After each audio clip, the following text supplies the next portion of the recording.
We're back, and I'm still wearing Detroit. I was wearing Detroit in my last video. I'm wearing Detroit in this one. And there's a reason. Detroit mathematically right now has virtually no chance of making the playoffs, as do the New Jersey Devils. So right now on the playoff probability scale, I went by Hockey Reference and I used their their playoff probability scale. If a team is below 20% chance of making the playoffs right now, I put them on the board. And then I went through cap friendly and I went through, all right, who are unrestricted free agents and who might have a contract they want to move, or a veteran they might want to move at the deadline that they're looking at and saying, all right, we might want to make a little bit of a hockey trade while we can. So I took a look at that. Now, to start with is Columbus. And I know Columbus fans don't want to be on this board. They have an 18.1% chance of making the playoffs, and I debated about whether or not to put them on the board. I've got them there. There's a question mark because there aren't any really standout unrestricted free agents to mention. There's no big restricted free agents coming up that I think are going to get moved either. There's no contract I look on this team and say, oh, that needs to happen, that needs to get moved. Jarmo Kekalainen may very well just leave it as is. He may very well take a few phone calls at the trade deadline. He might say, you know what? We're good. We're going to ride it out. And that could be better for a team to have them come together and say, you know what? I believe in you guys long term. You're my team. You're my guys. That may be what's happening with Columbus. Or maybe we end up seeing a hockey trade out of them. But they don't really need to move anybody. They don't really have to. So Columbus, great mystery right now as to what they may or may not do. The New York Rangers, on the other hand, they have a 15.6% chance of making the playoffs, so their percentage chance is a little lower than Columbus. UFAs, Kreider stands out, of course. Chris Kreider may be the biggest name that gets moved on deadline day, or let's say a few days before deadline day, because that's what normally happens. By the time the deadline rolls around, a lot of guys are gone. It's sort of like July 1st, where we get all excited about the free agent market, and by the time July 1st rolls around, the big names, we already know where they're going. We usually know for how much, and it's just a matter of them signing the contract on the 1st. Jesper Fast stands out as a guy to me that I think could be attractive at the deadline to somebody who's looking for that decent third-line option that they don't have, looking for a little bit of depth without giving up too much. Fast is one of those guys that you can pick up at the deadline without giving up a ton, so he's going to be one to watch. And a restricted free agent, Anthony DeAngelo. So if you're one of these people, and I see it every day in the comments when I talk about DeAngelo's overrated, doesn't penalty kill, he's playing sheltered minutes, the points are nothing, don't worry about it, it's a fluke, or he's just all offense and he's not really that good. So if we believe that, then Anthony DeAngelo's not that good. If Jeff Gorton looks at DeAngelo and says, you know what, he's not worth more than that $1 million I'm paying him right now, he could very well find himself getting traded at the deadline. And at that cap hit, which is virtually nothing, and no term, it'd be very tough for a team to turn that down, because they still have control. They still have a guy who's a restricted free agent, and this summer, they could say, you know what, we're not going to pay you a whole lot more either. And if he decides to sit out, they didn't pay a whole lot to get him, in all likelihood anyways. But how much more is it worth for a guy who's a restricted free agent that you still have control over his contract after the season's over? And how much more is it worth when the guy doesn't eat up very much cap either? I think the Rangers, they could hit a double with the Kreider trade. They could hit a home run with the DeAngelo trade if they decide to go in that direction. Now, Ottawa's got a 4.4% chance of making the playoffs, which means they have a better chance of making the playoffs than LA or San Jose. Let's go ahead and throw that out there. The San Jose Sharks have a lower percentage chance right now of making the playoffs than the Ottawa Senators. This is the world we live in, and San Jose does not own their own first-round draft pick. That belongs to the Ottawa Senators. Mind blown. But Ottawa has a lot they can do here. A lot of unrestricted free agents coming up. Nemesnikov. If they can continue the rehabilitation project with Nemesnikov, they can get a few more points out of him. They can rent him out at the deadline and probably get back more for them than they paid to get him. And that's really the key here. You're trying to get back more than you got. This is how that whole switch and bait and all that other stuff goes. I got this, I'm going to swap it out for that. And then I'm going to swap this out for that. The guy who swaps like from a button to a house or whatever it was. Ridiculous. Any of that kind of stuff, when I see it, I go, I'm taking that with a grain of salt. Jean-Gabriel Pageau. That's the home run for the Ottawa Senators, potentially. Pajot could be worth a ton at the deadline. Duclair's a restricted free agent. So Duclair, again, how much is he worth in the offseason? Does Ottawa sit down with him and say, you know what, we'll give you a 1-year extension at $2 million and we'll see if you can do it again? Does Duclair take that? Does Duclair balk at that and go, I don't think so. I think I'm worth $4 million based on how I'm playing right now. Or say, you know what, I'll wait till after the season's over and I'll tell you how much I'm worth, and it could end up being a lot. Duclair's going to be one to watch. Do you hold on to him? Do you re-sign him if you're Ottawa? Or do you say, you know what, his value's never going to be higher than it is right now? And like D'Angelo, you can say, you know what, whatever team's getting him, he's a restricted free agent at the end of this year, so they have some control, and we can actually get more assets back in return. It's not a pure rental. Tyler Ennis, UFA this summer. I think Ennis has shown in Ottawa he's a pretty darn good player. Scott Sabourin. Anybody wants to ask why Scott Sabourin's in the lineup? Hey, this is a guy making league minimum. He's added some toughness. I would argue he's been a more useful player at Ottawa when he's been in the lineup than anyone expected. And so as long as he can show he's healthy, he can fight, he is a decent fourth-line option, you know what? They could get back assets for him. Absolutely. Ron Hainsey, I don't think they signed him to keep him. I think they signed him so he could instruct some of the young kids like Shabbat and Brandstrom. Deadline, I figure he's gone. Borowiecki is a very interesting one. So Borowiecki, and this is why I was thinking about wearing an Ottawa jersey, but I thought I've been wearing Ottawa jerseys a lot lately, not as much with Detroit.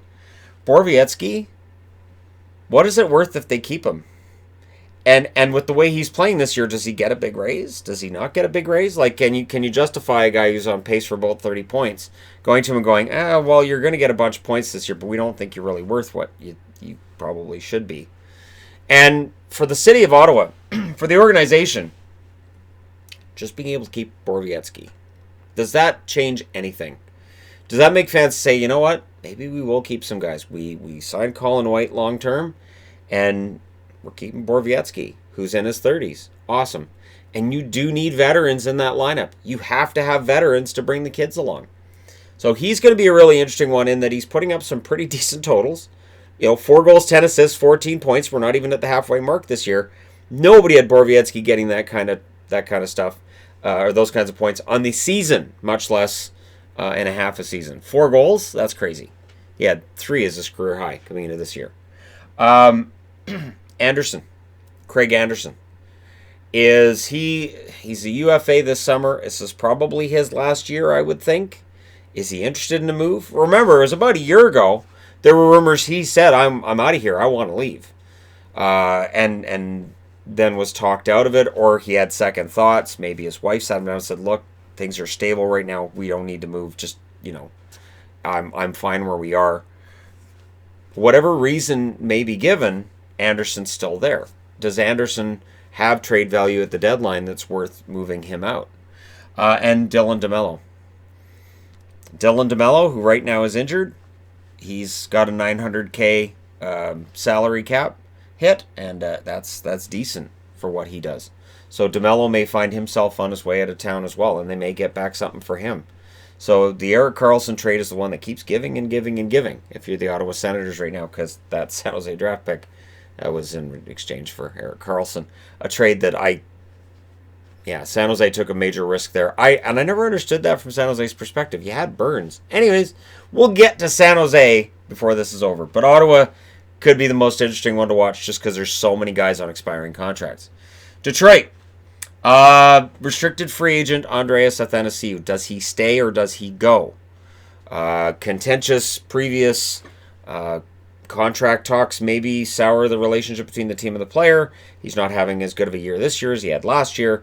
So if his numbers have dropped, if the overall feeling isn't great, does Steve Yzerman look at him and say, he's not going to be part of our core long term? I'll see what I can get for him at the deadline. Again, if you move guys to restricted free agent, the team that's getting him has more control, and thus you can probably get more assets back. I do wonder if that's going to happen at the deadline. Considering all of the restricted free agents that held out over the summer, there may be guys right now who are going to be restricted free agents next summer that teams say, I don't know if I want the headache. So if a player's worth the headache, we'll keep him. If he's not, we can move him. Green is likely on his way out. I don't know what Mike Green commands right now in terms of value. Probably not a lot, but I think Detroit moves him. And Daly. Trevor Daly is going to likely, I would think, get moved. He's on an expiring contract as well. And Jimmy Howard, who right now wouldn't have any value due to injury problems. So Jimmy Howard, does he stay? I was one of the ones who was surprised he stayed this year. So I don't know. Maybe Detroit's got another surprise in store. Maybe they go, we'll go with Howard and Bernier again next year. Goaltending in Detroit's an interesting picture, and I would think that's something Yzerman's going to look to fix. So I think moving out Howard might be the start of fixing things. Darren Helm. He has a $3.85 million cap hit, not just for this year, but for next year. So you can't rent him out at the deadline. Did they try to find somebody? Did they pick up the phone around the deadline and try to find somebody to take that money? Helm can be a useful depth forward. He is not worth his cap hit. Is Detroit in a position where they can retain some of that money in order to move him out? They would love to retain money to move out Justin Abdelkader.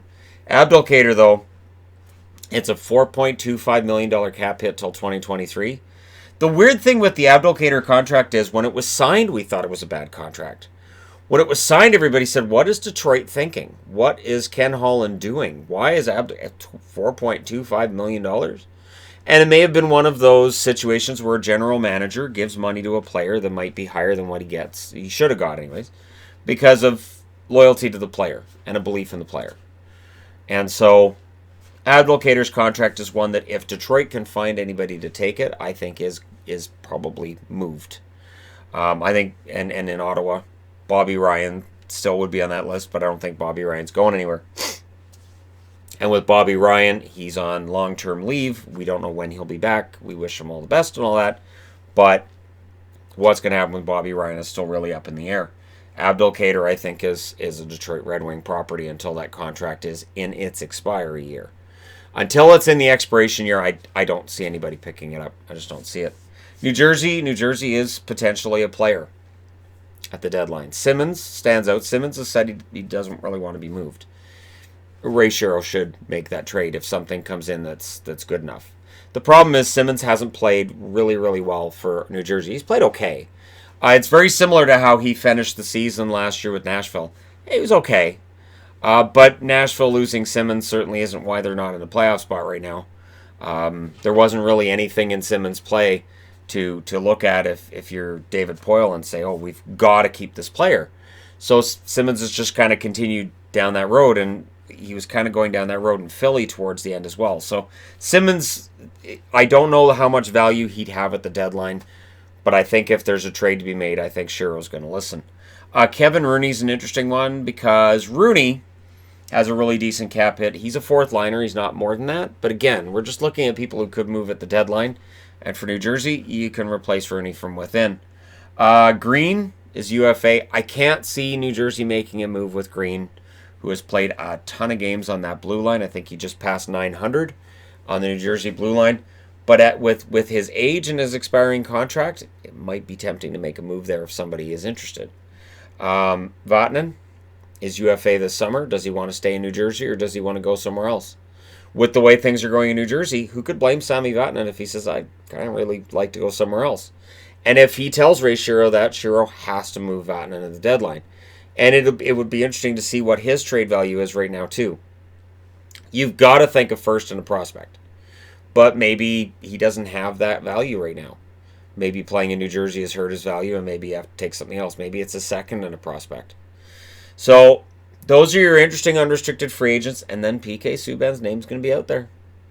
$9 million this season, and 2 more after that. I don't know. Does PK Subban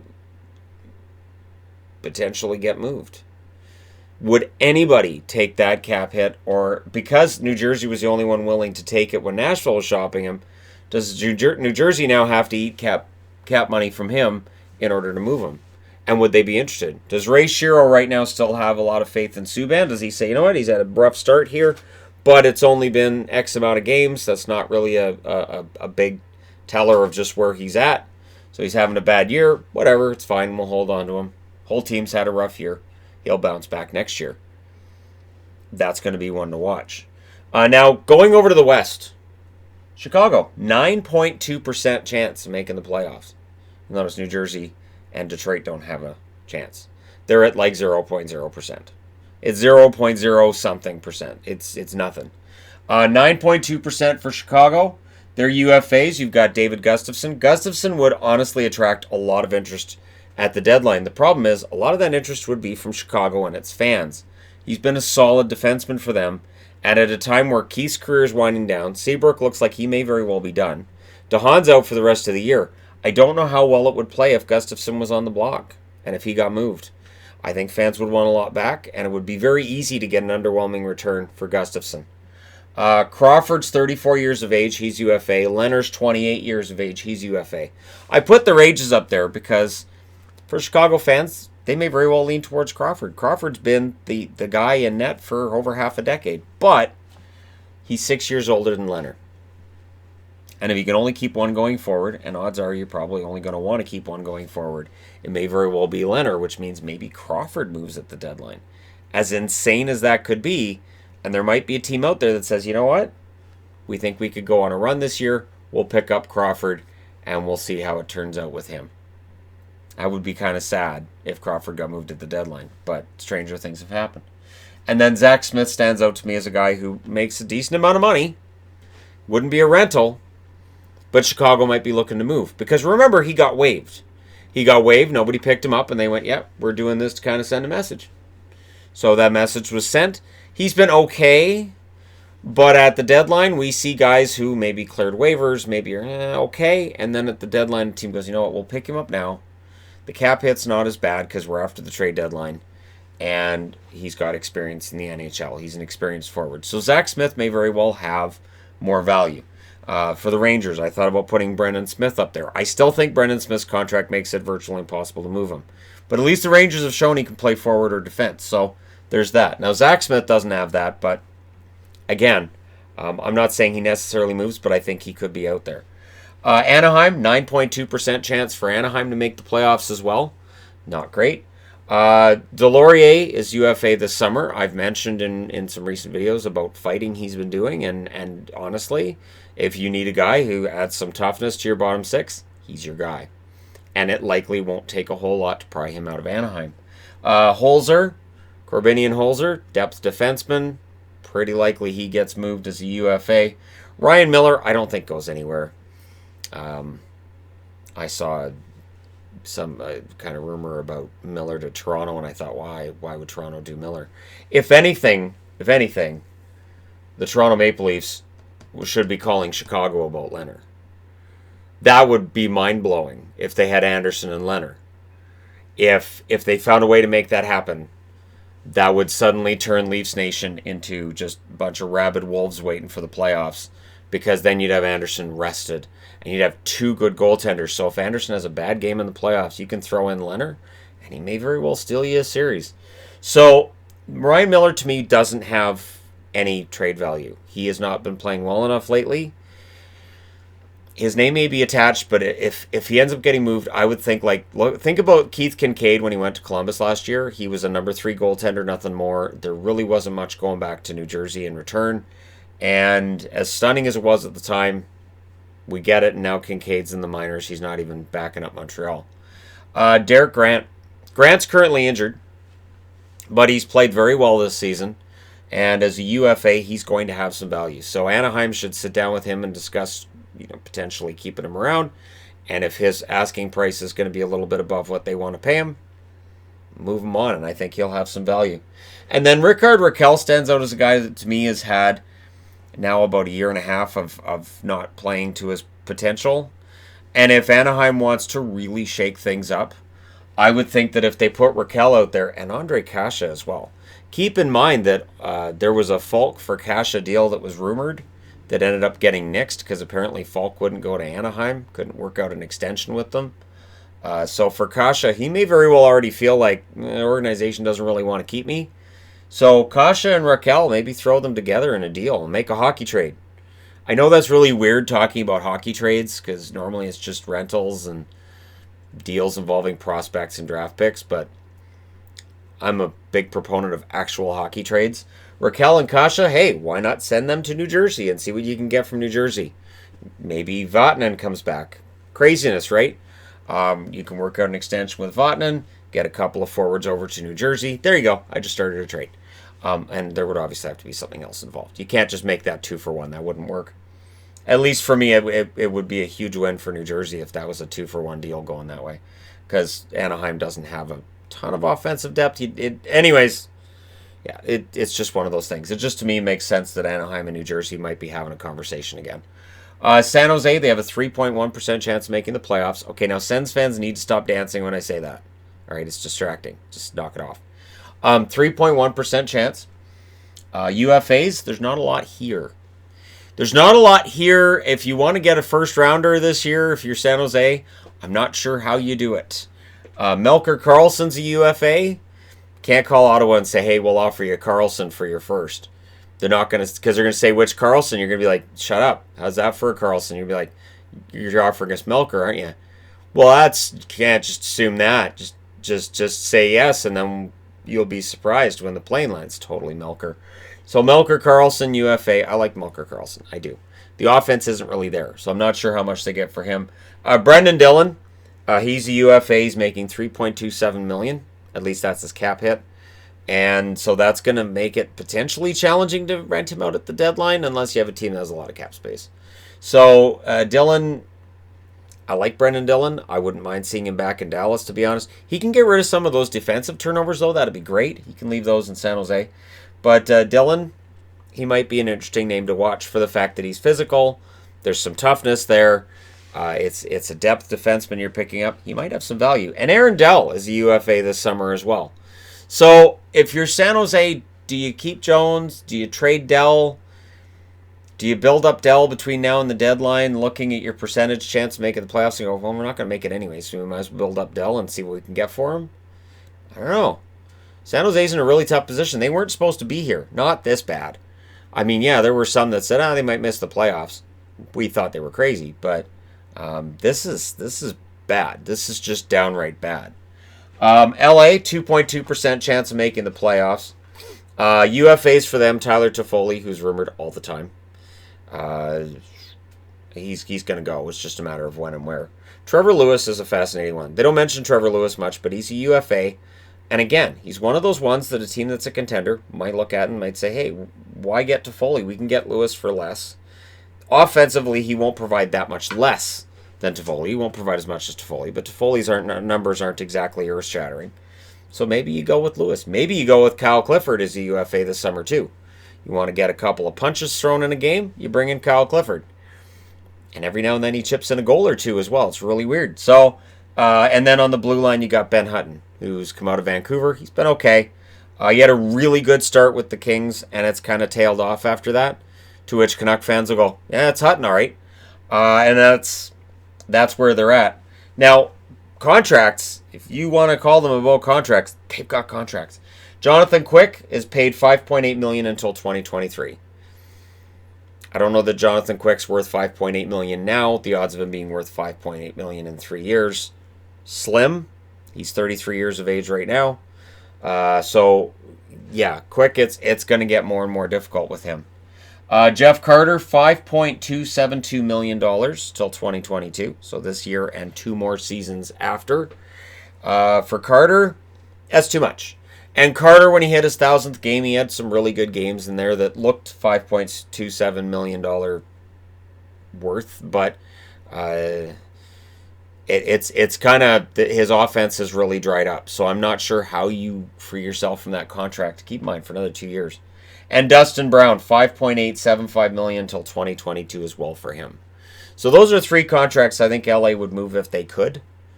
But there you go. So 9 teams, a lot of names on the board. We'll see how many of them end up getting moved.